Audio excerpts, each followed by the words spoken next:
এখন শুনবেন সংবাদ শিরোনাম। জাতিসংঘের সাধারণ পরিষদের নির্বাচনে বাংলাদেশকে সমর্থনের আশ্বাস ওআইসির রাষ্ট্রগুলোর। সৌদিতে পররাষ্ট্রমন্ত্রীর সাথে 5 দেশের প্রতিনিধির আলাদা বৈঠক। কোনো দেশের প্রতি বিএনপি সরকারের দুর্বলতা নেই জানালেন প্রতিমন্ত্রী শামা ওবায়েদ। ঢাকা দিল্লি সম্পর্কে গুরুত্ব পাবে জনস্বার্থ। এলডিসি উত্তোলন পেছানো গেলেও বিশ্ব বাজারে কঠিন প্রতিযোগিতার মুখে পড়বে বাংলাদেশ। মুক্ত বাণিজ্য চুক্তি সইয়ে কূটনৈতিক তৎপরতার পরামর্শ। 100 বছর পর আবারও বড় ভূমিকম্পের সংখ্যা। চলতি মাসে 10 দফায় ঝাঁকুনিকে পূর্বাভাস হিসেবে দেখছেন বিশেষজ্ঞরা। এখনই প্রস্তুতি নেওয়ার তাগিদ। মাদারীপুরে এলজিইডির সড়ক নির্মাণে ভয়াবহ অনিয়ম। গাইডওয়ালের নিচে কংক্রিটের পরিবর্তে কলা গাছ। জড়িতদের শাস্তির দাবি স্থানীয়দের। পাকিস্তান আফগানিস্তান সীমান্তে চলছে তুমুল লড়াই। প্রায় 300 যোদ্ধা হত্যার দাবি ইসলামাবাদের। 55 পাক সেনা নিহত হয়েছে বলছে তালেবান। আসসালামু আলাইকুম। এতক্ষণ দেখছিলেন সংবাদ শিরোনাম, এখন দেখবেন বিস্তারিত। জাতিসংঘের সাধারণ পরিষদ নির্বাচনে বাংলাদেশকে সমর্থনের আশ্বাস দিয়েছে ওআইসিভুক্ত বিভিন্ন দেশ। সৌদি আরব সফর শেষে দেশে ফিরে সাংবাদিকদের একথা জানান পররাষ্ট্রমন্ত্রী ডক্টর খলিলুর রহমান। সফরকালে ওআইসি বৈঠকের পাশাপাশি মোট 5টি দেশের প্রতিনিধিদের সাথে আলাদাভাবে বৈঠক করেন পররাষ্ট্রমন্ত্রী। এসব বৈঠকে পারস্পরিক দ্বিপাক্ষিক সম্পর্ক আরও জোরদারের বিষয়ে ফলপ্রসূ আলোচনা হয়েছে। আগামী জুন মাসে অনুষ্ঠিতব্য জাতিসংঘ সাধারণ পরিষদের অধিবেশনে সভাপতি পদে লড়বে বাংলাদেশ। প্রতিদ্বন্দ্বিতা হবে সাইপ্রাসের সাথে। এরই মধ্যে জাতিসংঘ সাধারণ পরিষদের সভাপতি পদে বাংলাদেশের প্রার্থিতা ঘিরে শুরু হয়েছে জোর কূটনৈতিক তৎপরতা। সৌদি আরব সফর শেষে ঢাকায় ফিরে পররাষ্ট্রমন্ত্রী ডক্টর খলিলুর রহমান জানালেন, ওআইসিভুক্ত দেশগুলো সমর্থন দেবে বাংলাদেশকে। আমাদের প্রধান একটা উপজীব্য বিষয় ছিল যে এই অল্প সময়ে আমরা কতটুকু পথ অতিক্রম করতে পারবো নিশ্চিত জয়ের জন্য, এবং সেটা বোঝবার জন্য আমরা আমাদের ওআইসি বন্দী দেশগুলোর সঙ্গে কথা বলেছি। আমরা তাদের কাছ থেকে অকুণ্ঠ সমর্থন পেয়েছি, জোর সমর্থন পেয়েছি, এবং তারা বলেছেন যে তারা শুধু আমাদের সমর্থনই করবেন না, আমাদের প্রার্থিতার পক্ষে তারা সারা বিশ্বে প্রচারণা চালাবেন। জনগণের স্বার্থের বিরুদ্ধে ঢাকা দিল্লি সম্পর্কে কোনো সিদ্ধান্ত নেবে না সরকার। এই অবস্থান স্পষ্ট করে পররাষ্ট্র প্রতিমন্ত্রী শামা ওবায়েদ বলেছেন, ভারতকে এড়িয়ে যাবার সুযোগ নেই, তবে পারস্পরিক আস্থা ও স্বার্থ নিশ্চিত করেই এগোবে দ্বিপাক্ষিক সম্পর্ক।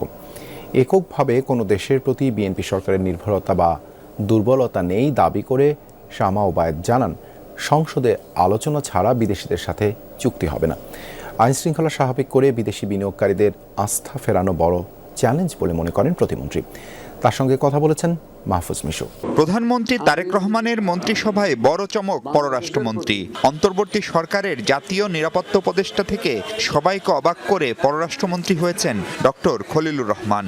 তার ডেপুটি বিএনপির সাংগঠনিক সম্পাদক, ফরিদপুর থেকে নির্বাচিত এমপি শামা ওবায়েদ। এর মধ্য দিয়ে প্রথমবারের মতো নারী প্রতিমন্ত্রী পেল পররাষ্ট্র মন্ত্রণালয়। পররাষ্ট্রমন্ত্রী নিয়োগের পর অনেকেরই প্রশ্ন, বিশেষ কোনো দেশের প্রতি কি ঝুঁকে পড়ল নতুন সরকার? কোনো বিশেষ দেশের প্রতি আমরা ঝুঁকছি না। মানুষের স্বার্থ রক্ষা করে আমরা সকল দেশের সাথে আমরা ওই সম টার্মস অ্যান্ড কন্ডিশনস আমরা কথা বলবো।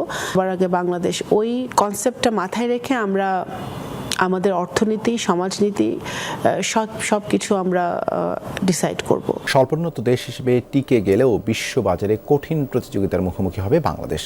কেননা মুক্ত বাণিজ্য চুক্তি সয়ে এগিয়ে গেছে প্রতিযোগীরা, যার বড় ধাক্কা আসবে পোশাক খাতে। তাই এলডিসি গ্র্যাজুয়েশন পেছানোর আবেদন নিয়ে বসে না থেকে ব্যবসায়ীদের নতুন বাণিজ্য লড়াইয়ে প্রস্তুতির পরামর্শ অর্থনীতিবিদদের। বলছেন, প্রণোদনা দেয়া থামাতে হবে নতুন সরকারকেও। জাতিসংঘের হিসেবে স্বল্পোন্নত দেশ বা এলডিসি হবার সুবাদে বাংলাদেশ রপ্তানিতে সুবিধা পাচ্ছে 51 বছর ধরে। তবে 2018 ও 2021 সালের মূল্যায়নে বাংলাদেশকে এলডিসি গ্র্যাজুয়েশন অর্থাৎ উন্নয়নশীল দেশ ঘোষণার সুপারিশ করে জাতিসংঘের committee for development policy CDP.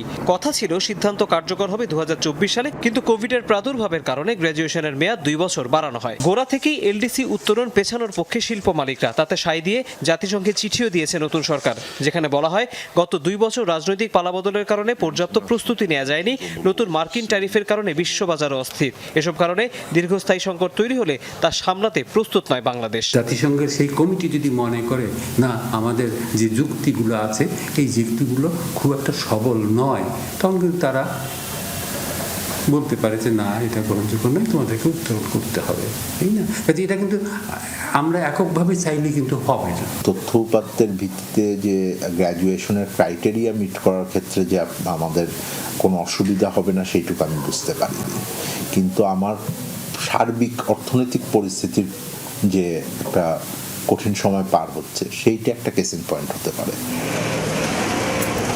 বিশ্ব বাণিজ্য সংস্থার হিসাবে এলডিসি উত্তরণ হলে বাংলাদেশের রপ্তানি আয় কমবে বছরে $537 কোটি, যার বড় অংশই পোশাক। আবার স্বল্পোন্নত দেশ থেকে গেলেও প্রতিযোগিতা কমার সুযোগ নেই, কেননা বিভিন্ন দেশ কিংবা অঞ্চলের সাথে আলাদা মুক্ত বাণিজ্য চুক্তি সই করে ফেলেছে ভারত, ভিয়েতনাম, কম্বোডিয়ার মতো প্রতিযোগীরা। এক্ষেত্রে বাংলাদেশের অগ্রগতি শুধুই ভুটানের সাথে। বাংলাদেশ অঞ্চলে সবশেষ 96 বছর আগে 1930 সালে সর্বোচ্চ 7 মাত্রার ভূমিকম্প হয়েছিল। এর আগের 65 বছর ভূমি তছনছ করা ভূমিকম্প হয়েছিল 6 বার। বিশেষজ্ঞরা বলছেন, নিশ্চিত কিছু বলা না গেলেও প্রায় 100 বছর পার করা ওসব প্লেট যে কোনো সময় তীব্র ঝাঁকুনি সৃষ্টি করতে পারে। এই অবস্থায় বাসাবাড়ি সহ সব অবকাঠামো ভূমিকম্প সহনীয় করে তোলাই হবে প্রধান প্রস্তুতি। গেল বছরের 21 নভেম্বর দেশের অভ্যন্তরে বড় ভূকম্পনটি হয়ে যায় নরসিংদীতে। ইন্দো বার্মা টেকটনিক প্লেটের এই অংশে ঝাঁকুনির মাত্রা ছিল 5.7। তখন বেশ কিছু প্রাণহানির খবর বয়ে এনেছিল প্রাকৃতিক দুর্যোগটি।